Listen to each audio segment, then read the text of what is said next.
Hi അസ്സലാമു അലൈക്കും. ഞാനിതാ ഇവിടെ ഇപ്പോൾ ഒരു സ്നാക്സിൻ്റെ റെസിപ്പിയാണ് കാണിക്കുന്നത്. അത് സ്നാക്സായിട്ടും ഡിന്നറായിട്ടൊക്കെ നമുക്ക് കഴിക്കാൻ പറ്റിയ നല്ലൊരു റെസിപ്പിയാണ്. അത് ഉണ്ടാക്കുന്നത് എങ്ങനെയെന്ന് നോക്കാം. അതിനു വേണ്ടി ഞാനിപ്പോൾ 3 കപ്പ് മൈദയാണ് എടുത്തത്. മൈദ നിങ്ങൾക്ക് ആവശ്യമുള്ള അനുസരിച്ചിട്ട് എടുക്കുക. പിന്നെ അതിലേക്ക് 1 ടേബിൾ സ്പൂണോളം ബട്ടർ ചേർത്ത് കൊടുത്തിട്ടുണ്ട്. പിന്നെ അതിലേക്ക് 1 മുട്ടയും കൂടി ചേർത്ത് കൊടുക്കുക. പിന്നെ ഞാൻ അതിലേക്ക് ആവശ്യത്തിന് ഉപ്പ് ചേർത്ത് കൊടുക്കുക.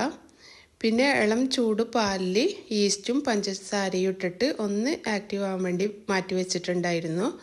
അത് ഇതിലേക്ക് നമുക്ക് ചേർത്ത് കൊടുക്കാം. എല്ലാം കൂടി 1 കപ്പ് പാല് ഞാൻ ഇതിലേക്ക് ചേർത്ത് കൊടുത്തിട്ടുണ്ട്. ഇനി നമുക്കിത് നന്നായി ഒന്ന് കുഴച്ചെടുക്കാം. കുഴച്ചെടുത്തതിന് ശേഷം ഒന്ന് റെസ്റ്റ് ചെയ്യാൻ വേണ്ടി മാറ്റി വെക്കാം. ഇനി അതിൻ്റെ ഫില്ലിങ്ങിന് വേണ്ടി നമുക്കിതാ ചിക്കനിലേക്ക് അതിന് മസാലകളൊക്കെ ചേർത്ത് കൊടുക്കാം. അതിലേക്ക് ഞാനിപ്പോൾ മുളക് പൊടിയും ആവശ്യത്തിന് ഉപ്പ്, ഇഞ്ചി വെളുത്തുള്ളി പേസ്റ്റ്, കുറച്ച് ചില്ലി ഫ്ലേക്സും കുരുമുളകിൻ്റെ പൊടി, ഗരം മസാലപ്പൊടിയൊക്കെ ചേർത്ത് കൊടുത്തിട്ടുണ്ട്. അതൊന്ന് ചേർത്ത് ഒന്ന് നമുക്ക് മിക്സാക്കി വെച്ചതിന് ശേഷം ഇത് ഫ്രൈ ചെയ്യുന്ന സമയം 2 ടേബിൾ സ്പൂണോളം കോൺഫ്ലവറും കൂടി ചേർത്ത് നമുക്കതൊന്ന് ഫ്രൈ ചെയ്തെടുക്കാം. ഫില്ലിങ്ങൊക്കെ നിങ്ങൾക്ക് ഇഷ്ടമുള്ളതുപോലെ ആക്കിയെടുക്കാം കേട്ടോ. ഞാനിപ്പം ഇതുപോലെയാണ് ചിക്കന് ആക്കിയെടുത്തത്. ഇനിയിപ്പോൾ ഇതാ നമ്മൾ കുഴച്ച് വെച്ച മാവിത നല്ലോണം പൊന്തി വന്നിട്ടുണ്ട്.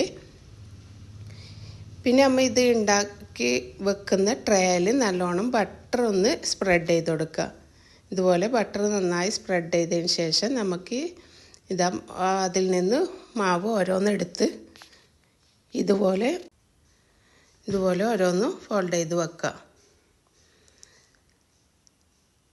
അപ്പോൾ അതുപോലെ എല്ലാം ഞാൻ ആക്കി വെച്ചിട്ടുണ്ട്. എന്നിട്ട് നമുക്കിതിൻ്റെ മുകളിലേക്ക് കുറച്ച് വെള്ളം ഒന്ന് സ്പ്രെഡ് ചെയ്ത് കൊടുക്കുക. പിന്നെ ബ്രെഡ് ക്രംസ് എടുത്ത് നമുക്ക് അതിൻ്റെ മുകളിലേക്ക് ഒന്ന് ഇതുപോലെ ചെയ്ത് കൊടുക്കുക. ഇതുപോലെ എല്ലാം ചെയ്തതിന് ശേഷം ഇതുപോലെ ഒരു കത്തി എടുത്തിട്ട് ഒന്ന് നമുക്കത് കട്ടിങ് കൊടുക്കുക. പിന്നെ ഒരു 10 മിനിറ്റോളം അതുപോലെ വെച്ചതിന് ശേഷം നമുക്ക് ഓവനിൽ ഇത് ആക്കിയെടുക്കാം. ഓവനിൽ വെച്ച് ഒരു 15-20 മിനിറ്റ് ഇതൊന്ന് നമുക്ക് ബേക്ക് ചെയ്തെടുക്കാം. ഇത് ഓരോരാൾ ഓവൻ അനുസരിച്ചിട്ടാണ്. ഇതിപ്പോൾ അതെല്ലാം ബേക്കായി വന്നിട്ടുണ്ട്. ഇനി നമുക്ക് ഇതിൻ്റെ ഉള്ളിൽ നമ്മൾ ഫില്ലിങ് വെച്ച് കൊടുക്കുക. ഇതുപോലെ എല്ലാം ഒന്ന് ഓപ്പൺ ആക്കി എടുക്കുക. നല്ല ബ്രെഡ് പോലെ തന്നെ ഉണ്ടാവും അതിൻ്റെ ഉള്ളിൽ, നല്ല സോഫ്റ്റ് ആയിരിക്കും. ഇനി നമുക്ക് ഇതുപോലെ ഫില്ലിങ് വെച്ച് കൊടുക്കുക. ഞാനിപ്പോൾ ഇവിടെ ഹസും ചിക്കനും മാത്രമാണ് വെച്ച് കൊടുക്കുന്നത്. നിങ്ങൾക്ക് ഇഷ്ടമുള്ളതൊക്കെ ഇതിൽ വെച്ച് കൊടുക്കുക.